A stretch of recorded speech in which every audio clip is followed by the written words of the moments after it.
Assalamualaikum warahmatullahi wabarakatuh. Semerbak harumnya bunga melati, dipatuk burung pipi. Jumpa lagi kita di podcast ini, di channel Nizar Mepi. Salam cerdaslah, cermat, efektif, runut, dasar, lengkap dan akurat. Sahabatku, ayah bunda yang berbahagia, saya doakan mudah-mudahan di hari ini kita senantiasa diberi kemudahan, kelancaran, dan kebarokahan, rezeki yang barokah, pekerjaan yang tuntas, kemudahan dan kelancaran dalam melaksanakan aktivitas sehari-hari. Amin, amin ya rabbal alamin.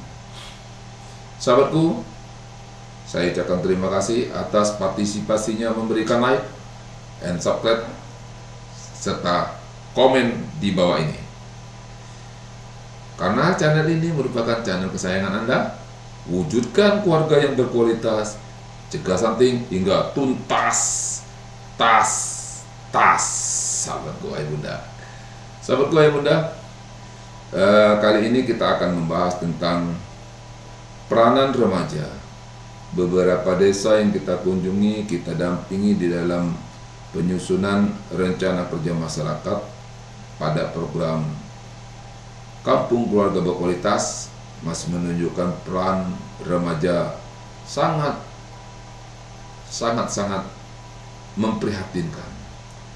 Sementara harapan bangsa untuk kelanjutan pembangunan bangsa ini, kita memerlukan generasi yang tangguh, generasi yang sehat, generasi yang cerdas, sehingga pembangunan ini benar-benar harapan bangsa meningkatkan kesejahteraan masyarakat, mencerdaskan masyarakat itu dapat dilaksanakan sebaik-baiknya. Oleh karena itu, kita memerlukan seorang pemimpin yang bertanggung jawab, pemimpin yang cerdas, pemimpin yang amanah. Oleh karena itu, kita perlu persiapkan remaja kita benar-benar remaja yang berakhlak mulia, yang sehat, yang cerdas, sahabatku ayah bunda. Ayah bunda, problem-problem di lapangan dari satu komunitas yang terkecil, yaitu keluarga yang terhimpun di dalam satu desa, rata-rata tidak mencapai 20% bahwa seluruh remaja aktif dalam rangka untuk kegiatan-kegiatan positif, sahabat ayah bunda. Sebagaimana kita ketahui bahwa untuk merubah mindset siklus hidup, anak-anak usia 0 hingga 5 tahun mindsetnya dipengaruhi oleh orang tua. Apa kata orang tua, maka ia akan patuh, akan dituruti. Itulah yang benar menurut dia, karena pendidikan pertama kali berasal dari orang tua. Ketika menjelang usia sekolah, antara usia 5 tahun hingga 12 tahun, dia akan dipengaruhi mindset pikirnya apa kata gurunya. Dia patuh dengan gurunya karena gurunya memberi pelajaran-pelajaran yang baik, pelajaran yang benar. Dan guru juga menilai mana yang baik dan mana yang benar. Jadi wajar kalau anak-anak didik menganggap yang paling benar adalah gurunya. Jadi dia tempat kita untuk merubah perilaku anak-anak kita melalui guru. Yang ketiga, perubahan siklus hidup mindset itu usia 12 hingga 21 tahun, yaitu kalangan remaja. Kalangan remaja, mereka lebih menginspirasi atau lebih percaya dan lebih mengeksplor dirinya. Apa kata temannya? Teman sebaya, sahabatku. Jadi kata-kata guru, kata-kata orang tua itu tidak menjadi bahan pertimbangannya. Meskipun orang tuanya itu bagus, meskipun orang tuanya itu bijaksana, meskipun orang tuanya itu bagaimana, dia tidak begitu percaya dengan orang tuanya. Maka kita harus menyalurkan ilmu-ilmu yang baik dan benar itu melalui teman-temannya, sahabatku. Jadi nanti dia akan mendapat informasi dari kita melalui temannya. Nah, dengan ketemanan teman-teman pertemanan ini akan mempengaruhi mindset pemikiran anak-anak remaja. Maka lahirlah programnya, yaitu konselor sebaya. Jadi teman-teman yang remaja yang mempunyai pemikiran ke depan, yang mempunyai rasa tanggung jawab yang tinggi, yang merupakan motivasi yang baik, maka mereka dihimpun menjadi konselor. Mereka lah akan memberikan tempat curhatan-curhatan, tempat bimbingan-bimbingan, dan tempat pelindung-pelindung kawan-kawan sebayanya, yaitu kelompok remaja. Ini sahabatku. Dan ketika usia 21 tahun hingga 40 tahun, dia kembali kepada egonya, sahabatku. Ini orang dewasa muda. Dia merasa gagah, dia merasa kuat, dia merasa pintar, semua egonya tinggi.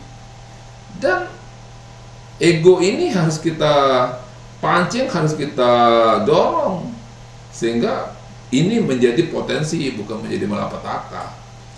Ketika usia 40 tahun ke atas, baru dia pendekatan ke Tuhannya, sahabatku. Nah, ini siklus hidupnya, sahabatku ayah bunda. Jadi dalam kegiatan membuat keberadaan atau kapasitasnya remaja, kita harus bimbing remaja melalui kelompok-kelompok konselor sebaya. Nah, di sini sahabatku ayah bunda, saya akan memberikan 3 tip untuk meningkatkan kapasitas remaja menjadi remaja yang bertanggung jawab. Sahabatku ayah bunda, simak video ini hingga tuntas. Jangan di skip ya. Jangan lupa like, subscribe, dan komen, sehingga channel kesayangan ini menjadi channel andalan keluarga. Wujudkan keluarga yang berkualitas, tentunya bagi adik-adik remaja, agar menjadi remaja yang bertanggung jawab, menjadi remaja yang sehat, remaja yang cerdas, dan remaja yang berakhlak mulia. Itu tanggung jawab anak-anakku remaja. 3 tip yang harus kita perkuat dalam rangka meningkatkan kapasitas building anak remaja. Pertama, kita bangun mindsetnya dengan motivasi. Jadi kita harus sering-sering mengadakan pertemuan dengan anak-anak remaja, khususnya kepada konselor. Kita bimbing dia bagaimana dia mengadakan pendekatan problem solving. Jadi anak-anak konselor sebaya itu kita pahami pengetahuan konselor sebayanya, yaitu pendekatan problem solving. Sehingga begitu permasalahan-permasalahan yang dihadapi oleh teman-temannya, dia mampu menyelesaikannya. Artinya kita harus kasih bekal kapasitas building pada konselor itu, bagaimana untuk mengadakan atau untuk menyelesaikan masalahnya dengan pendekatan problem solving. Kita mulai mengajar bagaimana mengidentifikasi suatu permasalahan, bagaimana kita merumuskan permasalahan itu, bagaimana kita menskala prioritaskan permasalahan-permasalahan yang dirasakan, apa yang dicurhat oleh temannya tadi. Nah, kita beri bekal pada konselor sebaya ini agar dia tahu dan mampu untuk melaksanakan itu. Lanjut, kita harus mempunyai kesepakatan bimbing konselor sebaya itu bagaimana untuk mencari solusi jalan keluar untuk menyelesaikan permasalahan-permasalahan dia. Nah, ini sahabatku, upaya kita mengadakan pendekatan problem solving ini melalui motivasi atau meningkatkan kapasitas building bagi anak-anak remaja. Insya Allah nanti ada temannya datang dengan curhatnya, dengan permasalahan-permasalahan remaja, ada masalah kehidupannya, problem-problem di rumah tangga, karena menghadapi suasana rumah tangganya, ada yang menghadapi permasalahan hubungan sosialnya, bagaimana berhubungan dengan teman-teman sejawatnya, teman-teman sepermainannya. Ada yang menceritakan hubungannya sesama lawan jenis atau pacarannya, si doinya. Ada masalah-masalah lain, sahabatku. Nah, ini harus kita bekali, konselor sebaya harus paham dengan kondisi itu, sehingga dia bisa membimbing kawan-kawan yang mengalami masalah itu dengan cara curhat, dengan cara diskusi bersama-sama. Dan rahasia sama rahasia harus sama-sama dipegang, tidak boleh disebarluaskan, karena remaja itu mudah tersinggung dan merasa sangat sensitif sekali kalau masalah-masalah disampaikan orang lain. Nah, ini harus dipegang oleh kawan-kawan konselor sebaya. Jadi harus kita pegang. Itu yang pertama, sahabatku. Untuk lebih mendalamnya, ikuti aja, nanti ada sesi khusus. Mungkin kita ngadakan dialog atau seminar atau webinar nanti. Ikuti ya, anak, bagaimana membedah problem solving bagi kesiapan adik-adik remaja sebagai konselor remaja. Insya Allah waktu dekat kita akan sampaikan apa dalam podcast atau dalam webinar atau di dalam kegiatan yang lain-lain, nanti akan disampaikan. Jangan lupa ikuti channel ini, dan komen, harus tinggal jejak rekam digitalnya sehingga bisa kita kontak untuk lebih lanjut. Yang kedua, sahabatku, Ananda, adalah kita mengembangkan life skill. Nah, ini kegiatan-kegiatan yang kita lihat di lapangan, di desa-desa kita kunjungi, tidak ada. Miskinnya kegiatan-kegiatan life skill di desa itu dalam rangka meningkatkan kapasitas anak-anak remaja. Nah, padahal anak remaja itu memerlukan pengalaman yang baik, pengalaman yang banyak. Bagaimana dia untuk memimpin acara sebagai MC, bagaimana dia bisa memimpin atau menyampaikan kata sambutan-sambutan, bagaimana dia menjadi protokol gitu. Nah, ini harus kita latih. Bagaimana dia memimpin suatu organisasi, ini harus dilatih. Kepercayaan dirinya harus dilatih. Oleh karena itu, sahabatku, nanti akan kita bahas di life skill ini, bagaimana kita memetakan potensi diri. Apakah kita ini termasuk, anak remaja itu termasuk yang lebih dominan, proaktif, otak kanannya, ya? Apakah dia lebih aktif otak kirinya, yaitu lebih sifatnya interaktif, hubungan sosialnya? Apakah anak itu lebih aktif otak belakang, kiri belakang, yaitu sistematik, runut, ya, serius kalau istilah kita. Ada yang aktif di bilik belah kiri, bilik kanan yaitu serius, bilik kiri empati, sabar, telaten. Nah, ini kita harus peta ini potensi ini. Kalau dipeta potensi ini, maka life skillnya akan terbentuk sesuai dengan minat dan bakat, sahabatku ayah bunda adik. Ini harus kita benar-benar kita peta potensi diri ini, dan memang benar-benar kita kembangkan potensi diri ini. Insya Allah dengan life skill yang sesuai dengan potensi diri, dia akan lebih mencintai kegiatan itu. Dan kalau anak-anak remaja sudah mengikuti kegiatan itu, kecenderungan banyak manfaatnya sesuai dengan kehobian dia, insya Allah kegiatan-kegiatan peak air di desa-desa itu akan selalu membludak, selalu dikunjungi oleh anak-anak remaja, karena dia mendapatkan sesuatu di situ, sahabatku. Nah, ini kita kurang media ini. Dan karena ketiga, media pengembangan minat bakat yang kurang. Jadi kapasitas yang kita kuat, mindset yang kita kuatkan, dan latihan life skillnya kita dorong. Dan yang ketiga, media untuk mengembangkan minat bakat ini memang kita harus buat apa sejenis perlombaan atau latihan, apa namanya, kegiatan-kegiatan, sehingga anak-anak remaja itu kumpul dan bersama-sama belajar.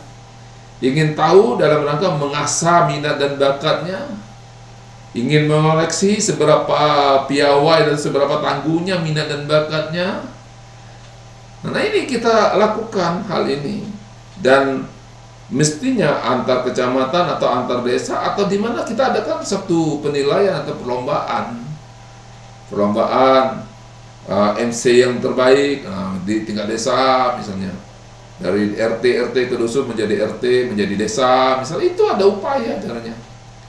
Atau kita lomba tingkat kecamatan, dari desa-desa kita lomba lagi. Jadi pakai sistematis yang berjenjang, sahabatku ayah bunda. Nah, ini kalau proses ini berjalan, artinya kita desa sudah mampu, sudah siap untuk mempersiapkan pembangunan yang berkelanjutan.